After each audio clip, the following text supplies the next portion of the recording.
The ballroom glittered with diamonds and endless flows of champagne. Billionaire Victor Langford mocked his joke invite to the elite crowd. He won't dare show up. That failure doesn't belong in this world anymore. Meanwhile, in a cramped apartment, a single dad's daughter carefully straightened his worn tie. "You look just like a king, Daddy." When his scuffed shoes stepped onto the grand gala floor, the mockery suddenly turned into a deafening silence. Jonathan Hayes lived in the spaces between heartbeats.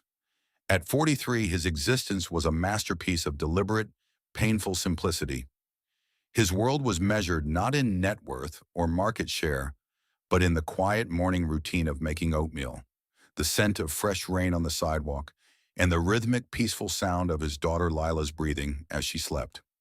To his neighbors in their modest brick apartment building, he was just Mr. Hayes, a polite, somewhat distant man who worked as a freelance community consultant. They saw him at the public library surrounded by dusty ledgers, or walking Lila home from school, carrying her oversized backpack and listening to her stories with a genuine, focused intensity. But his home, small as it was, held the echoes of a different life. Hidden in the back of a closet, under a pile of winter blankets, was a locked leather trunk. Inside were the relics of a titan: gold cufflinks engraved with a family crest, architectural drafts of billion-dollar mergers that had reshaped the national economy, and letters of intent signed by the most powerful world leaders of the decade. On the mantel, the center of his universe, sat a framed photograph of Sarah, his late wife. Her eyes were bright and defiant, capturing a moment of pure joy on their wedding day, years before the shadows of illness had begun to dim her light. 5 years ago, Jonathan Hayes had been the oracle of the East Coast. He was the man who could look at a spreadsheet and see the future, the architect of financial empires who never lost his cool. But when Sarah was diagnosed with a rare, aggressive disease, the mergers, the private jets, and the late-night negotiations suddenly became meaningless noise. Without a second thought, he liquidated his primary shares, stepped down from every prestigious board, and vanished from the public eye. He spent 3 grueling years in hospital corridors, becoming more of an expert in medical terminology than market trends, just to hold her hand for one more hour of stolen time.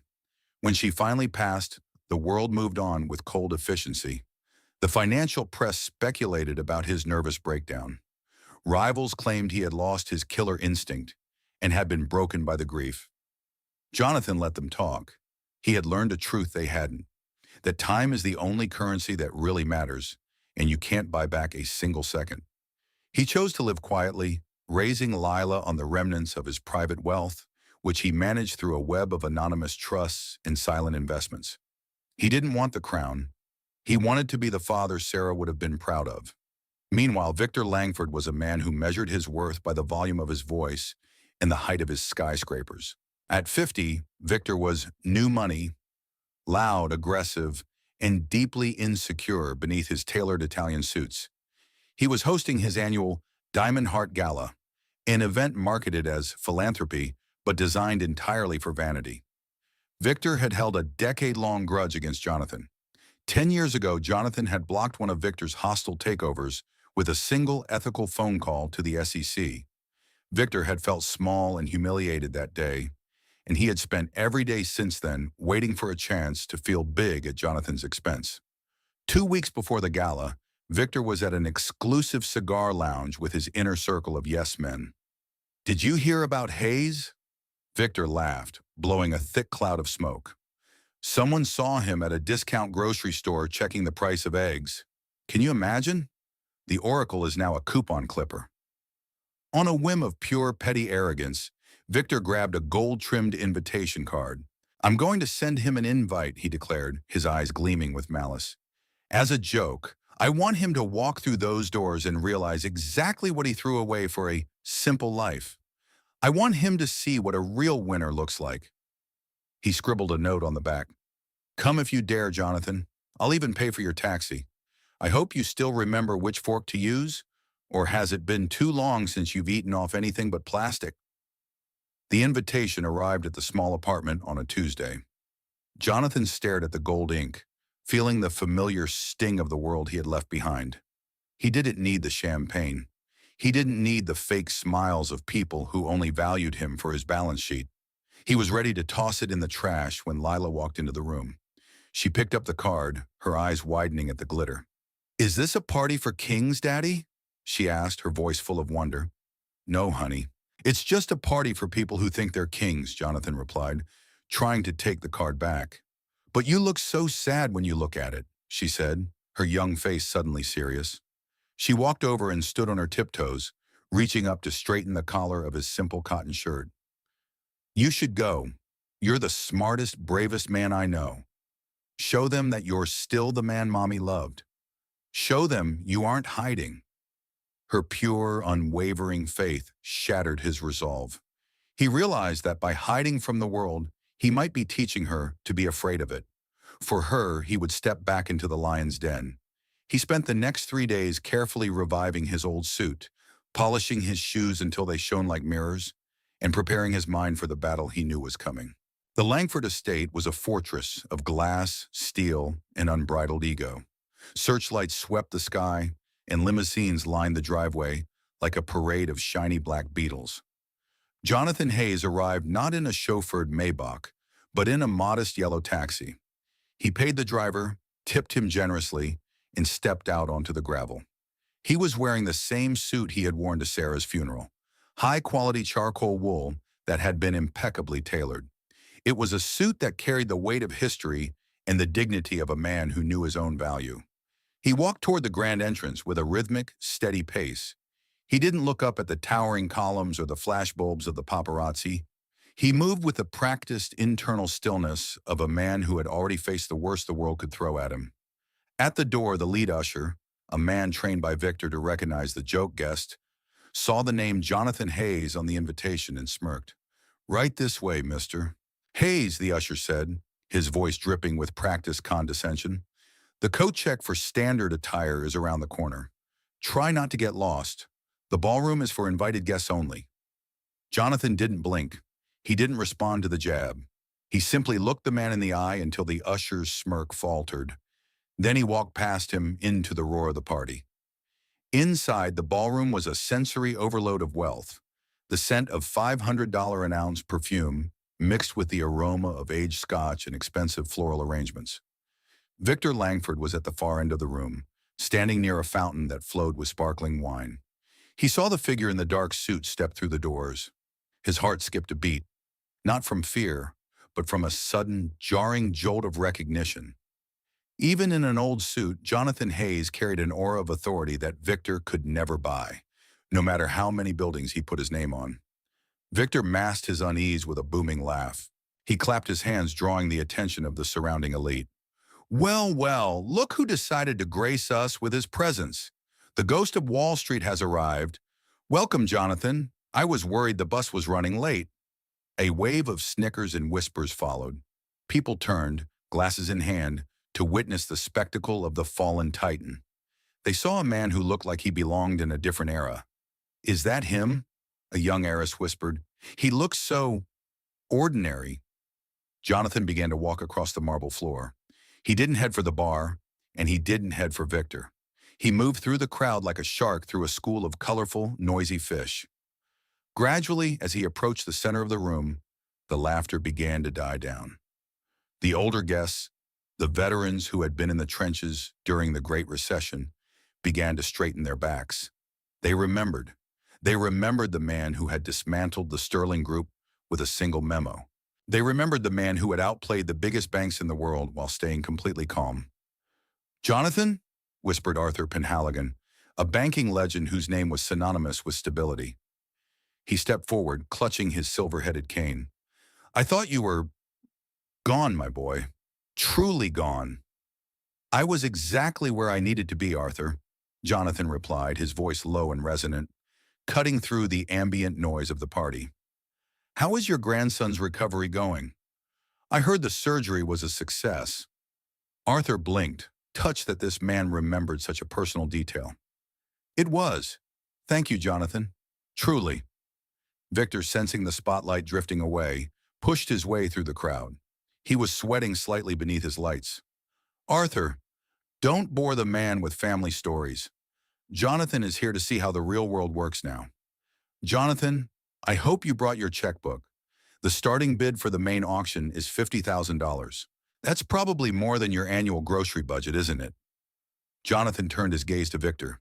It was a look of such profound, quiet intensity that Victor actually took a half step back.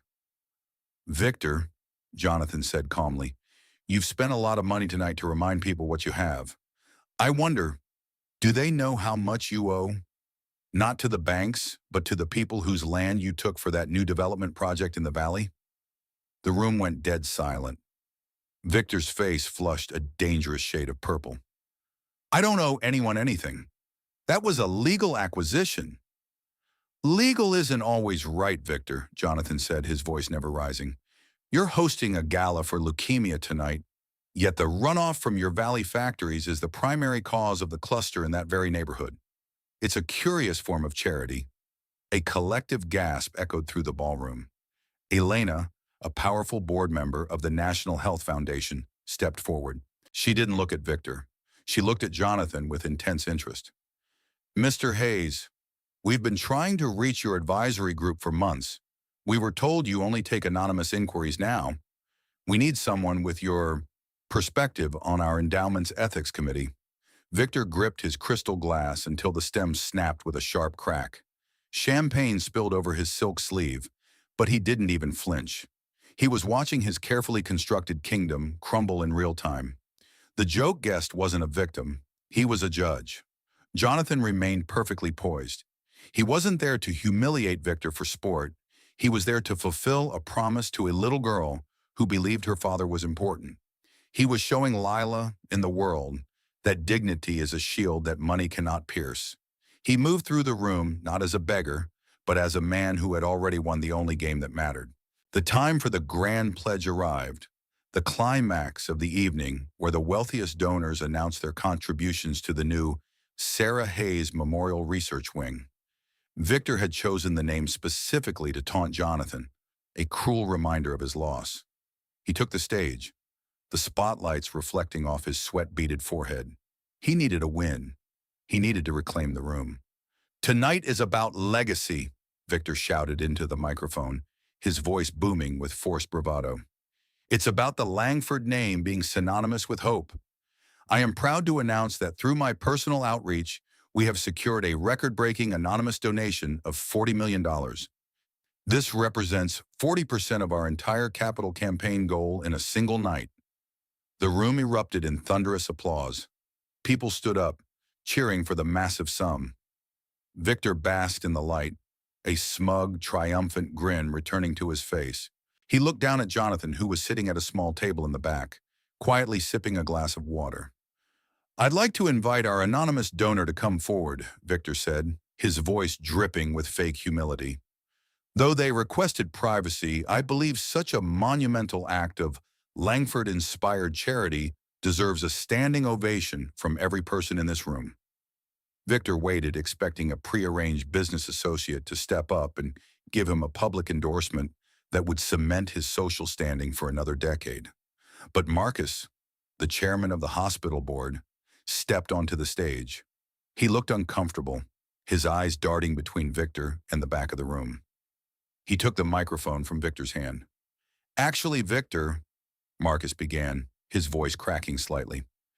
The donor has had a change of heart regarding their anonymity. In light of certain conversations tonight, they have decided that transparency is in the best interest of the project's future. Victor's smile faltered. What are you talking about, Marcus? Who is it? Marcus turned to the audience, his voice gaining strength. The $40 million did not come through the Langford Group's solicitation. It was donated directly by the Sarah Hayes Foundation, and the sole trustee, the man who has single-handedly financed the construction of this wing and the research within it, is Mr. Jonathan Hayes. The silence that followed was so absolute, so heavy it felt like the air had been sucked out of the ballroom. 1,000 eyes turned as one toward the back of the room. Jonathan didn't stand up immediately. He sat there for a long beat, his face a mask of calm. Then he slowly rose. He didn't walk to the stage with a swagger. He moved with a quiet, heavy grace. He didn't need the spotlight to find him. Victor's face went from purple to a ghostly, sickly white. "That's impossible," he stammered, his voice amplified by the microphone he was still clutching. "He's a ghost. He lives in a walk-up. He's broke. I've seen his tax returns. Well, what's left of them?" Marcus looked at Victor with a mixture of disgust and profound pity. "Victor, Jonathan Hayes hasn't been broke a day in his life. He simply stopped caring if you knew he was rich. He has been the silent engine behind this city's philanthropy for 5 years. He doesn't live in a modest apartment because he has to. He lives there because he doesn't want to be anything like you." The room began to murmur, the sound rising like a storm. People who had spent the last hour whispering about Jonathan's downfall suddenly felt the cold realization of their own shallowness. Jonathan reached the edge of the stage. He didn't climb the stairs. He stood on the floor looking up at Victor. "I didn't want my name on that wing," Jonathan said, his voice clear and unwavering, carrying to every corner of the room without the need for a microphone. "I wanted Sarah's name there. I wanted a place where families are treated with dignity, regardless of their bank account. I wanted a place that values life over legacy." He looked directly at Victor, his gaze cutting through the billionaire's facade. "You invited me here to show me what I lost, Victor. But look around. These people aren't here for the sick children. They're here for the prestige. They're here for the champagne. I didn't lose this world, Victor. I escaped it. I found something much more valuable," Victor stammered, his bravado completely shattered. I, I organized this. I put your wife's name on it." "You used her name as a weapon," Jonathan replied, "but the Sarah Hayes Foundation is now the majority stakeholder in the hospital's land lease. As of tonight, the board has voted to terminate Langford Enterprises association with this project due to the ethical concerns I raised earlier. Your legacy ends here." The power shift was tectonic. In a single evening, the social hierarchy of the city had been inverted. The billionaire host was now an outcast in his own ballroom. The joke guest was the architect of the future. Victor lunged at Jonathan's shoulder in a final, desperate attempt at physical dominance. Jonathan caught his wrist midair with a grip of iron. "I'm not afraid of you, Victor," Jonathan whispered, loud enough only for the stage. "I'm just finished with your noise. And now, so is everyone else." Jonathan let go of the wrist. Victor stumbled back, nearly falling off the stage. Jonathan turned and walked out of the ballroom, through the grand doors and out into the cool, honest night air. The mockery was dead. The truth didn't need a tuxedo to be recognized. In the following weeks, Victor Langford's prestige evaporated like mist in the sun. He sat in his cavernous mansion, surrounded by gold and marble, and realized for the first time that his life was empty. He watched the news reports of the new hospital wing, seeing Jonathan's face, not as a titan of finance, but as a man holding his daughter's hand. He realized that Jonathan didn't want to destroy him. He wanted him to see the truth. One rainy Tuesday, Victor did something he had never done. He drove his own car to a modest neighborhood. He found the building and knocked on apartment 4B. Jonathan opened the door, wearing an apron and holding a wooden spoon. He didn't look surprised. "Come in, Victor. The pasta will be ready in 5 minutes. Lila's finishing her homework." The apartment was rich in a way Victor had never experienced. Rich in books, in warmth, and in the genuine sound of laughter. Victor sat at the small kitchen table, feeling like an intruder. "I think I hated you because I was afraid," Victor whispered.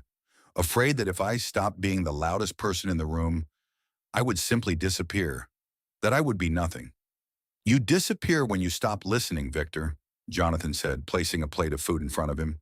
"Not when you stop talking." "I'm selling the Valley factories," Victor said, his voice shaking.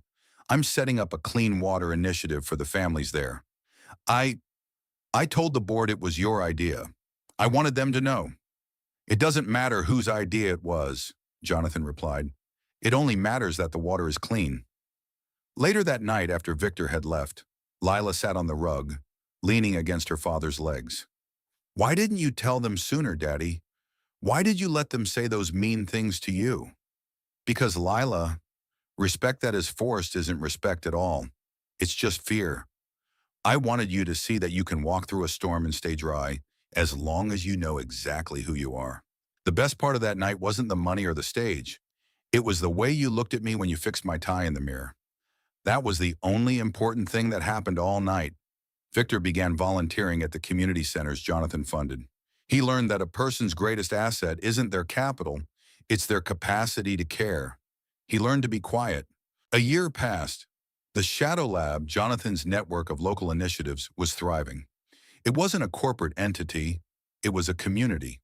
Victor was a regular volunteer, no longer the billionaire, just Victor. He helped kids with their math and learned how to garden.